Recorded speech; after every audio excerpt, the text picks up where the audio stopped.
ఇంకా మీరెవరైనా నన్ను ఆపాలని చూస్తే నా మీద బొట్టే, నేను చచ్చినట్టే.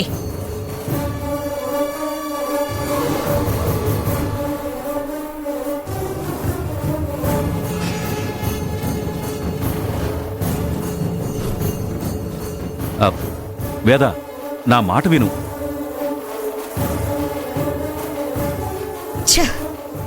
ఎంత ధైర్యం ఉంటే నా నుండి తప్పించుకుంటారు? ఎవరి అండుతో నాకు కళ్ళం వేయాలని చూస్తున్నారు? వాళ్ళని ఈసారి విడిచిపెట్టేదే లేదు.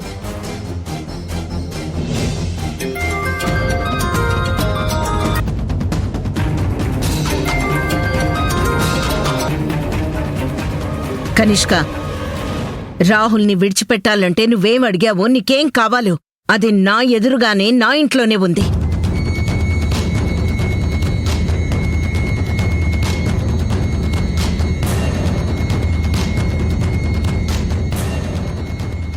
ఏంటత్తయ్య మీరు చెప్తుంది?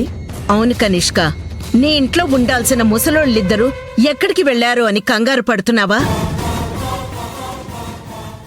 వాళ్ళిద్దరూ ఇక్కడిప్పుడు నా కంటి ముందే ఉన్నారు, నా ఇంటి ముందే ఉన్నారు.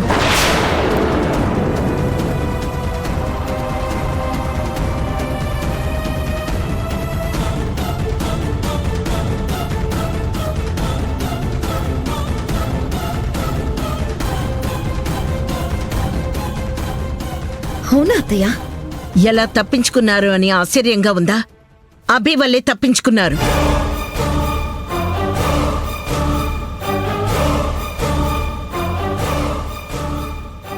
నేరుగా తీసుకొచ్చి మా ఇంటి ముందే పెట్టింది.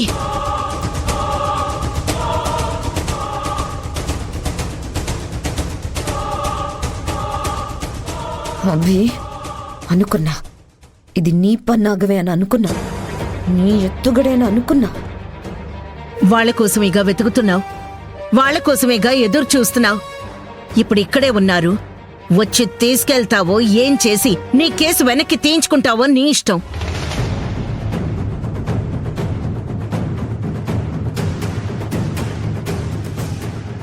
కానీ నా రాహుల్ రేపు ఉదయానికల్లా నా ఇంట్లో ఉండాలి. నా కళ్ళ ముందు నా నట్టింట్లో కూర్చొని నేను వడ్డించే భోజనం కడుపారా తినాలి. అత్త, ఇప్పుడే నేను వస్తున్నాను. నువ్వేం కంగారు పడకు. రాహుల్ని విడిపించే బాధ్యత నాది. రాహుల్ని విడిపించే బాధ్యత నీదే అని గుర్తు చేయడానికే వీళ్ల గురించి నీకు చెప్పాను. అందుకే నేను నీకు సహాయం చేస్తున్నాను. చాలా మంచి పని చేసావత్తా. రేపు బావ తప్పకుండా వచ్చేస్తాడు. సరేనా? నేనిప్పుడే బయలుదేరుతున్నాను.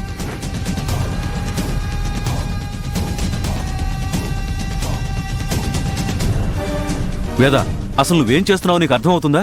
ఆ పెద్దవాళ్ల వయసుకైనా గౌరవం ఇచ్చి ప్రవర్తిస్తావనుకున్నాను, కానీ నువ్వు మా మాట పెడచెవిన పెడుతున్నావు.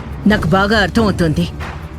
మీ ఇద్దరు మామ కోడళ్లు చేస్తున్న నిర్వాకం కళ్ళారా కనపడుతోంది కూడా.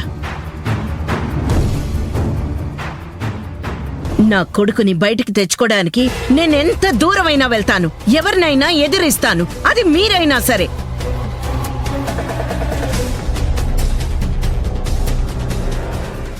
సమస్యకి పరిష్కారం ఏంటో తెలుసు. ఆ పరిష్కారం కళ్ల ముందే కనపడుతూ ఉంటే, నా కొడుకుని విడిపించే వీళ్ళు మన ఇంట్లోనే ఉంటే, మీలాగా కొడుకు ఏవైనా పర్లేదు, ఈ సంబంధం లేని మనుషులకి మాత్రం న్యాయం జరగాలి అంటూ కూర్చోలేను. అలా నోరు మూసుకొని ఉంటే నా కొడుకు జీవితాంతం జైల్లో మగ్గుతూనే ఉంటాడు, 4 గోడల మధ్య నలుగుతూనే ఉంటాడు. అది నేను సహించలేను. కన్నతల్లిగా ఆ బాధ భరించలేను. అందుకే ఏం చేయాలో అదే చేశాను.